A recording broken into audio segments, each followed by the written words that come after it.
बहुत बड़ी शेम है, शर्म आनी चाहिए धर्मेंद्र प्रधान को, शर्म आनी चाहिए हमारे देश के प्रधानमंत्री को, गृह मंत्री जी को, कि छात्र मर रहे हैं। 28 छात्र ऑलरेडी आत्महत्या कर चुके हैं और उनकी वजह से इतने छात्र मरने की कगार पे हैं। उनको शर्म आनी चाहिए इस बारे में। तो धर्म के नाम पर लड़वाकर, जाति के नाम पर लड़वाकर जितना नीचे गिर सकता है ये देश, हम इसको उतना नीचा गिराएं ताकि इनकी राजनीति चलती रहे। इनकी राजनीति क्या है?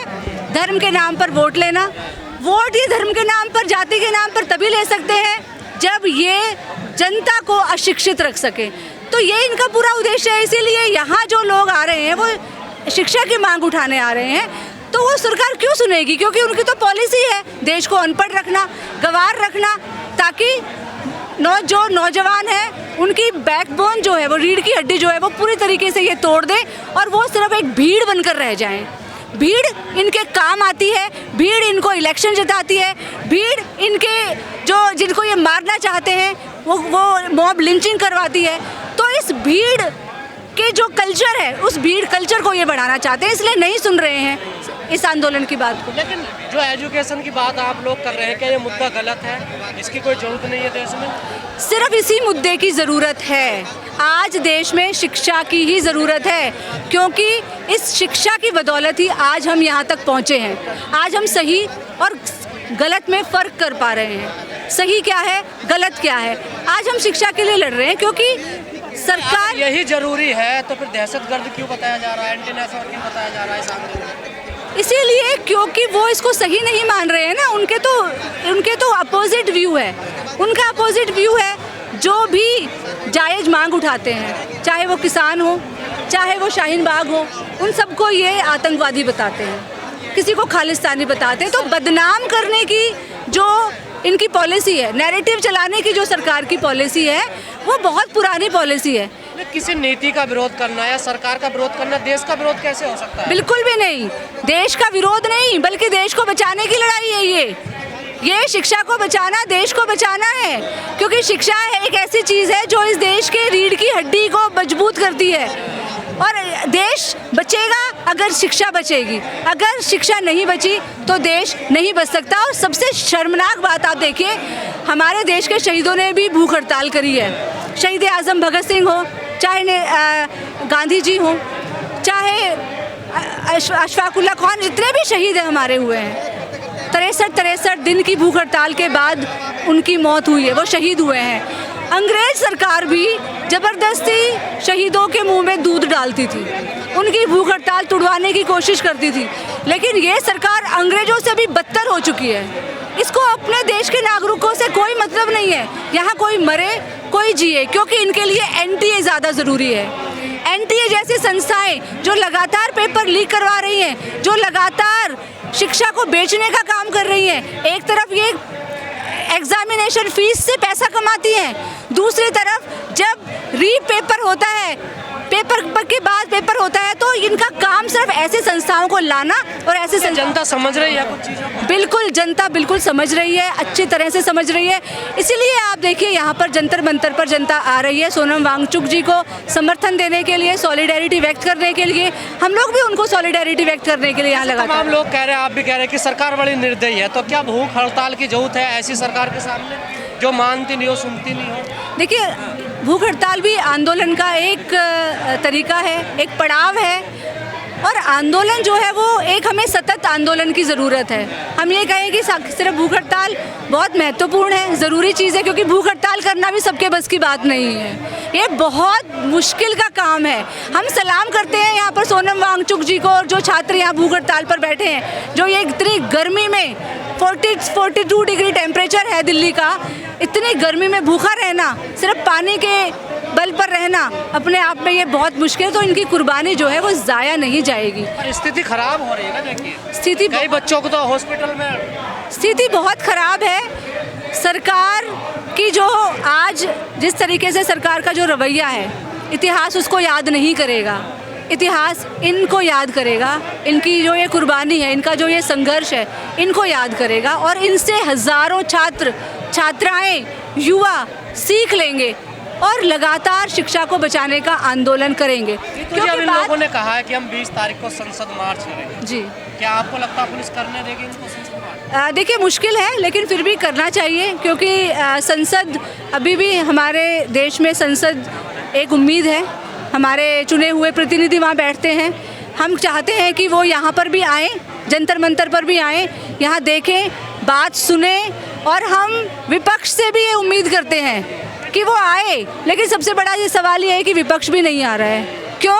क्योंकि 1986 की पॉलिसी, न्यू एजुकेशन पॉलिसी 1986 जो राजीव गांधी की सरकार के टाइम में आई थी, उसका ही प्रोडक्ट है एनटीए जैसी संस्थाएं।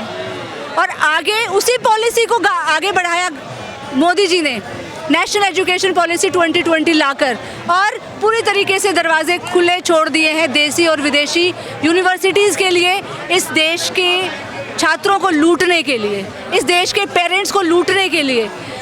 तो हर आंदोलन जो है वो आज मजबूती से और एक सतत रूप से लगातार लड़ने की ज़रूरत है। उसको लगता है आंदोलन मजबूत है ये? जी, ये आंदोलन बहुत मजबूत है, लगातार छात्र इसमें शामिल हो रहे हैं। 25 दिन से कोई बयान ही नहीं आया सरकार का, कोई ये तो सरकार के लिए, सरकार की शर्म है, ये सरकार की शेम है, बहुत बड़ी शेम है। शर्म आनी चाहिए धर्मेंद्र प्रधान को, शर्म आनी चाहिए हमारे देश के प्रधानमंत्री को, गृह मंत्री जी को, कि छात्र मर रहे हैं। 28 छात्र ऑलरेडी आत्महत्या कर चुके हैं और उनकी वजह से इतने छात्र मरने की कगार पे हैं। उनको शर्म आनी चाहिए इस बारे में, तो इतना बड़ा जवाब मांगना चाहिए। बड़ा मुद्दा है ये, क्या देश को सबको एक साथ में आना चाहिए इसमें? ये जन आंदोलन नहीं बनना चाहिए? सबको साथ में आना चाहिए। क्यों नहीं आ रहे लोग? देखिए, एक तो सबसे पहले आप ये देखिए, अभी यूनिवर्सिटीज़ के अंदर सेमेस्टर सिस्टम लागू कर दिया है। यहाँ पढ़ाई से ज़्यादा एग्ज़ाम होते हैं, साल भर एग्ज़ाम होते हैं, बच्चे को पूरी तरीके से एंगेज कर दिया जाता है। तो जैसे एक घोड़ा होता है ना, उसके आँखों में दोनों तरफ वो लगा दिया जाता है, कहीं ना देखे। ये आज छात्रों का हाल कर दिया है। उसके बावजूद भी मैं कहती हूँ इतने स्टूडेंट आ रहे हैं, और इसी तरीके से अगर जो छात्र भूख हड़ताल पर बैठे हैं वो अपना संघर्ष करते रहे और लगातार आंदोलन चला, तो आप वो दिन दूर नहीं है जब छात्र स्कूल छोड़कर, कॉलेज छोड़कर इस आंदोलन में शामिल होंगे। क्योंकि हमारे आज़ादी आंदोलन के शहीदों ने भी कहा था कि शिक्षा इंतज़ार कर सकती है लेकिन आज़ादी नहीं। इसी तरीके से ये आंदोलन जो है ना, ये इंतज़ार नहीं कर सकता। सीजेपी के साथ आईसा, एसएफआई या केएसवाई, ये जो संगठन डटे हुए हैं, इनके लिए क्या कहना है? जी, बहुत सारे संगठन जो है वो डटे हुए हैं। All India save education committee है, AIDSO है, आईसा है, और भी SFI है, बहुत सारे संगठन हैं। हम सबको तहे दिल से धन्यवाद करते हैं, सभी छात्र संगठन को, शिक्षा प्रेमियों को जो इस आंदोलन में डटे हुए हैं। बहुत अच्छी बात है, सबको एकजुट होकर लड़ने की ज़रूरत है, कोई भी चाहे संगठन से हो, किसी भी पार्टी से हो। और बहुत सारे लोग ऐसे भी हैं जो बीजेपी वाले भी यहाँ पर हैं, क्योंकि जब बच्चा कोई आत्महत्या करता है वो हमारे पड़ोस का भी बच्चा होता है, तो दर्द दिल में होता है। अगर एजुकेशन के विश्व गुरु बन जाएगा भारत? कैसे बनेगा जब यहाँ शिक्षा के अंदर मनुस्मृति पढ़ाई जाएगी, विज्ञान को छोड़कर इंग्लिश, जो हमारे देश के जब आज़ाद नहीं भी हुआ था तब भी हमारे देश के मनीषियों ने ये आवाज़ उठाई थी कि अंग्रेजी की शिक्षा आधुनिक विज्ञान को जानने के लिए, आधुनिक मैथमेटिक्स को जानने के लिए बहुत ज़रूरी है। लेकिन आज फिर से जो इंग्लिश की एजुकेशन है उसको हाशिए पर धकेला जा रहा है। हम किसी भी हिंदी के या संस्कृत के विरोधी नहीं। तो गुलामी का प्रतीक बताते हैं ना मोदी जी। जी देखिए, मोदी जी ने कसम भी खाई है 2032 तक कर देंगे। कोई भी भाषा जो है वो गुलामी की प्रतीक नहीं होती। गुलामी की प्रतीक है मोदी जी की मानसिकता। वो हर व्यक्ति की मानसिकता जो है वो हमें गुलाम बनाती है, कोई भाषा गुलाम नहीं बनाती है। भाषा हमें आगे बढ़ाती है। हर एक समय में एक एक भाषा का अपना अपना रोल रहा है। अगर हम भाषा का इतिहास देखें, एक समय में संस्कृत, दूसरे में पाली, उसके बाद ब्राह्मी, उसके बाद दूसरी हिंदी, उसके बाद उर्दू, उसके बाद यहाँ पर क्या ऋतु में आपको लगता है देश पूरी तरह अंधविश्वास, पाखंडवाद, हिंदू मुस्लिम धर्म में उलझ चुका है? नहीं, बिल्कुल नहीं। सरकार कोशिश कर रही है, पूरी सरकार पूरी कोशिश कर रही है। इसीलिए आप देखिए, दिल्ली यूनिवर्सिटी जैसी एक नामी संस्थान के अंदर मनुस्मृति पढ़ाई जा रही है। सरकार पूरी कोशिश कर रही है, लेकिन ये देश जो है ये इंटेलेक्चुअल्स का देश है। यहाँ पर हमारे देश के शहीदों के विचार लोग पढ़ रहे हैं। ये इतनी सारी बुक स्टॉल आप देखिए, हम लोग भी यहाँ पर अनपढ़ जाहिल कथावाचक आते हैं, लाखों करोड़ों की भीड़ को एकदम ब्रेन वॉश कर देते हैं। देखिए, तो आप कह रही कहाँ? देखिए ये तंत्र, हमारा जो सिस्टम है उसमें पुलिस, क्रिमिनल्स और एडमिनिस्ट्रेशन, ये पूरा नेक्सस काम कर रहा है, जिसकी वजह से हमें ऐसा लग रहा है कि ये लाखों की भीड़ जो है वो वहाँ पर जा रही है। अलग अलग तरीके से लोगों को भुलावे में डाला जा रहा है, उनको प्रलोभन दिया जा रहा है, क्योंकि आज आप देखिए हालत क्या कर दी है देश की। एक तरफ वैचारिक स्थिति जो है वो इस हद तक ला दी है कि विज्ञान की पढ़ाई ख़त्म कर दी है, सोचने, तार्किक सोच को ख़त्म कर दिया गया है, रैशनल थिंकिंग को ख़त्म किया जा रहा है धीरे धीरे। तो जब रैशनैलिटी ही चली जाएगी तो अंधभक्ति बढ़ेगी ही बढ़ेगी।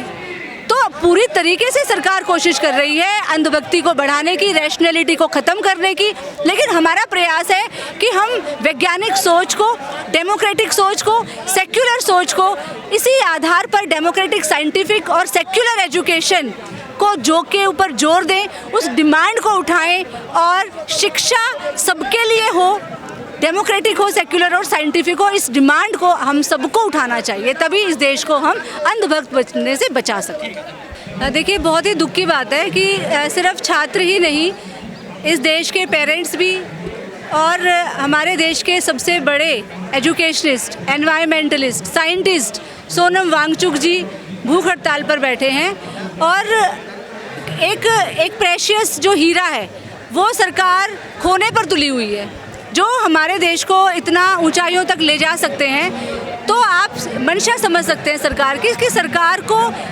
ऊंचा उठने पर कोई भी इनका एक मंशा नज़र नहीं आ रही है। इनकी मंशा क्या है कि जितना नीचे गिर सकते हैं।